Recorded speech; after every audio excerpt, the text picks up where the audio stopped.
Hello, I'm Dr. Macias, and today we're going to talk about the basics of lesson planning. All right, so first, where do I start? What is my topic? I need to figure out what exactly I'm going to teach. Now, contrary to what I thought as a new teacher, you can't just look at the standards and just pick one that sounds good.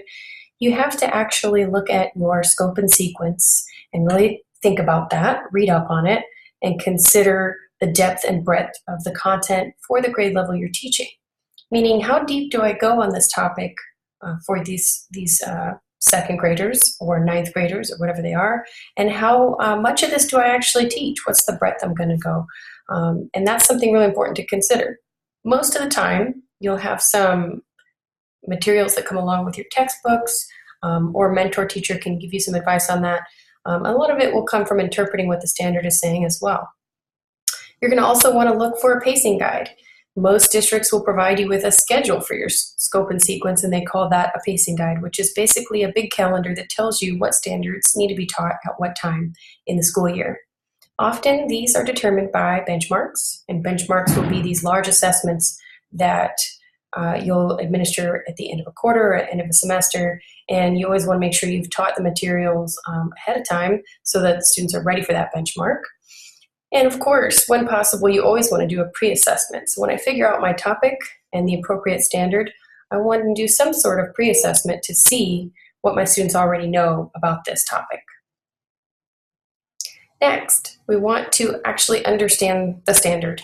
Sometimes they can be really complex, long phrases and words and almost paragraph long set of ideas. And so we want to really pick it apart.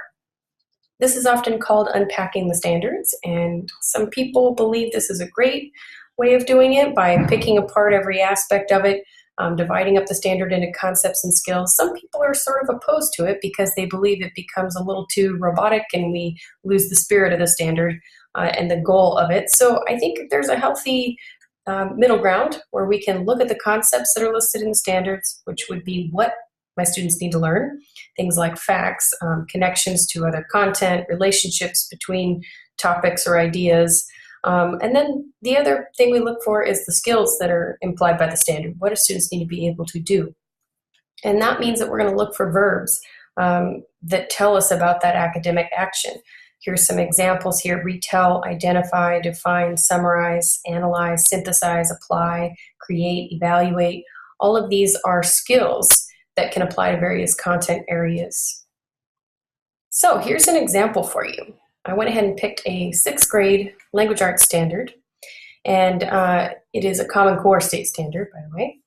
So I read through it and I thought, okay, what are the concepts that are being asked for students to learn? And then what skills, what do they need to be able to do? Okay, so the concepts are in green and the skills are in yellow. So I'm going to read this through and we'll think about it. Trace and evaluate the argument and specific claims in a text, distinguishing claims that are supported by reasons and evidence from claims that are not. This is a really complicated thing to be able to do, especially for an 11-year-old. So let's think about this. We want to reflect on the standard and really consider what the spirit of the standard is. Why is this important? Why do students need to be able to do this? And I think it's really important for teachers to step back before they plan a lesson and consider all these things. Do you believe your students are ready to do this? Once you think you understand the concepts that are going to be taught and the skills that are required, are they prepared? And if they're not, then we need to be thinking about what kind of scaffolding or review we're going to add into this lesson to make it something that they can accomplish. Okay? So let's look at these words again. Trace and evaluate and distinguish our skills. And then the concepts: argument, claims, reasons, and evidence. So on a very basic level, I would just ask myself, do my students know these green vocabulary words? Do they know what an argument is? Do they know what a claim is? Can they explain what a reason for something is? Can they tell if there has been evidence provided or not? Now, if these are things that they have already covered or you think are pretty familiar, then you go ahead and move towards planning that lesson and think about how you're going to get them to that level of cognition, like evaluate and distinguish. It's a pretty high level thinking. So let's look at our standard again and consider what is the outcome I'm going for. What do I want students to accomplish through this lesson? What tasks are implied by the standard? If I look at the standard again, there are implications for what I need to use, what kind of tasks I should be giving them, and what they should be able to do by the end. And then I need to think about what kind of activity am I going to do to accomplish this. I think often new teachers go backwards. They start with a cool activity, and then they think, okay, what standard does this fit? But in reality, we need to start with the standard and then look at what the standard's asking us to do. So if I look at this standard carefully again, it implies I need to use a text that makes an argument, not just a story or anything informational. It has to be something that makes an argument, because it says right here, trace and evaluate the argument and specific claims in a text. So I need to have a text. The next thing it says here is this standard also implies that students will have to make a decision about whether or not claims are supported by reasons and evidence. It says distinguishing claims that are supported by reasons and evidence from claims that are not. So they should have multiple claims they're looking at and be able to tell which one are the good ones, which one are the bad ones, right? Once they can do that, then now we know they can evaluate this argument. They can tell this one has reasons and evidence, this one does not, therefore this is the better argument and a better claim, okay? So now that I've got that figured out, I know my outcome, what am I after? I know what I want students to be able to do. Now I can write my objective. And the best way to do that is to, again, translate the spirit of your standard, keeping in mind what's important, what am I after, and I'm going to put that into an objective. And often you're going to use some of the same vocabulary from the standard. That's pretty common. So there's sort of a template here, if you look carefully. I went ahead and wrote an objective for the standard, and there's multiple objectives I could have written. This is just one way of doing it. So I look at this and it says students will, and then I'm always going to have some kind of verb here that follows. And then that verb's going to indicate the level of cognition. Mine is evaluate, but it could be something lower. In other standards, it might be define or identify or recall. But in this case, it's evaluate. And then I'm going to have some content that follows that verb. Okay, what are they evaluating? They're evaluating the strengths of claims. By, this is important, by doing what? We got to have an activity. We can't just say they're going to evaluate claims. Then we don't know how they did that. So if we say they're going to evaluate claims, by doing what? By reading multiple persuasive texts and creating a chart with evidence. Now I came up with this because as I was thinking about the standard and what I would want students to be able to do, it kind of seems to me that having multiple texts would be better, excuse me, sorry about that, would be better than actually one, because two texts would allow me to evaluate which one was a better argument. And I think that makes more sense to me. And then I thought, well, how am I going to record information that I'm taking out of these texts? I'm going to provide them with some sort of chart. Okay, so I can come up with that as I go. But once I know what my objective is, now I want to think about what kind of a lesson am I going to make? There are many types of lessons out there. There's a lot of models for instruction that you can use. Here are 5 really popular ones right here: direct instruction, cooperative learning, concept attainment, inquiry, and the 5E lesson. And there are many, many more. These are just very popular ones. So I would say if you don't know what all these are, you spend some time Googling. I'm not going to go through all of them right now. That's a different video for another day. But based on my objective and what I'm trying to do, I think that kind of lends itself to cooperative learning. So I would probably choose that for this lesson, because if I go back up here and look at this objective, they're going to evaluate something, they're going to read multiple texts, and then they're going to make a chart. That really sounds like a nice cooperative group activity where they each discuss and record ideas and report out what they found. And I think that lends itself to that sort of a lesson. It doesn't mean that's the only choice. I could have gone with any of these. But I think for that one, cooperative learning sounds like it would work. So I would probably plan some sort of lesson where they're going to be put in small groups, provided with tasks to complete, questions to come up with an answer for, and then they will share out. So now that I've got my decision made, I need to plan my lesson. I need to plan these learning experiences, which means I'm going to actually write up my lesson plan. Now, if you're in a teacher ed program, like my students are, you have a template. And so I'm not going to use that template because this is designed for anybody to use this video. So please pull up your template if you have it and start thinking about what you need to put in there. And if you don't have a template, you can go online and start Googling examples. There's tons of great examples of templates for lesson plans out there. And just be aware that when you're looking for it, or if you're making your own, all good lesson plans will have at least these bare minimum elements right here. Your standard, your objective, which we already wrote. You saw the example I gave. The detailed steps for your learning activities. And detail is really key. You have to be really clear on what are all the steps I'm going to do to get my students to this point where they've accomplished this. And if we don't plan that out, the day might come when we're going to teach it and we're not ready. There should also be some sort of differentiation in there, meaning how am I going to support struggling students or advanced students? Anybody who's not right on grade level, and very few students are right on grade level for every standard. So we're going to have a range in our class. How am I going to support those students? And I need to plan that. I can't just come up with that by the seat of my pants that day. I have to really think about it ahead of time. What other things am I going to provide? That might be extra materials. It might be small group instruction. It might be one-on-one help with the teacher. It might be more time that I'm offering. It might be a more challenging or a different assignment, a different actual product that they complete.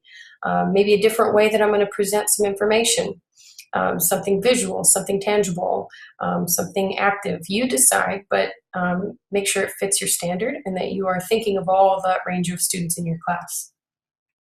The other things you must have is some kind of formative assessment, that is checking for understanding.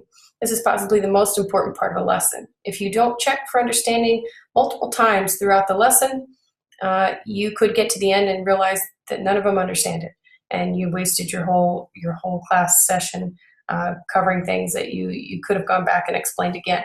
So you want to do a lot of those. Even small, short ones are better than nothing. So short little checking for understanding opportunities should be embedded in your lesson. And then some sort of closure. The closure might be a summative assessment, or maybe this is a multiple day kind of a topic. So that would depend on what you're teaching. The closure could also be a homework assignment or some sort of independent practice. It could be a presentation. It could be whatever, right? You decide. Once I've got that, I'm going to go gather my materials, make sure I have what I need. And this seems simple, but I really want to make sure as a new teacher I've got everything I need, because sometimes the day comes and you're running around scrambling trying to find things, and that's not effective. So for my example, I would want 2 or more articles on the same topic and copies for everyone so that they could actually highlight on them and write on them, and circle things, and really take notes and mark it up. And then I would have some kind of a big chart for each group. I would have to really think about how I want that to look. Maybe an example of it would be great. Some highlighters for them and some markers so that they could actually create this big chart that they're going to show evidence on. So once I've got that, I've got everything prepared. I wrote up my lesson. Now I need to prepare to teach it. Having the lesson is not enough. I need to actually make sure I'm ready to teach it. So thinking about this, I need to consider what procedures will I need in place to make this lesson work. Do the students need to have roles? If I'm going to do a cooperative learning lesson, I would definitely have roles defined. Who's the leader? Who's the note taker? Who's the reporter? Who's whatever? You need to have that, because it's not fair to put all that responsibility on kids the day of if they are not used to that sort of activity. Also, what kind of supplies will I need? How am I going to organize those supplies? Do students need time frames? Do they need deadlines? Do we use a timer? Is that appropriate or not? We want to think about those things to keep everything on track. Do they need a very specific goal? And again, maybe an example to look at before they start so that they can accomplish this thing I teach them to do. How long will each step take? That's a big one for new teachers. We need to practice this if there's parts of it that you're unsure about. And I know this might seem silly, but get in front of the mirror and actually teach it. Or make your family sit there and listen and try it out. Or do what I'm doing and record yourself and then watch it again and see how it went. That's a really important step, because sometimes we underestimate how long something takes. Sometimes we thought we were prepared to explain something, but then the student asked us a question and we weren't ready to answer it. So we want to really think that through and practice all the parts of that lesson to make sure it's going to go smoothly. Then we want to anticipate some problems. What might happen? What are students going to need help with? I used to actually sit and go through any assignment I was going to give to my students, I would actually do it myself to see, are they going to have some kind of a question about something on this assignment? Is there any words that are going to be too hard for them to understand? Is there anything that's going to be confusing? Is there anything that might be new to them that I haven't taught that I need to back up and reteach? Those are things to consider.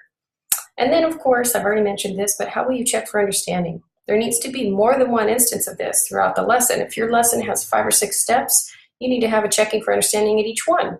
And those can be short, they can be simple, they can be just give me a thumbs up if you've got it, thumbs down if you don't.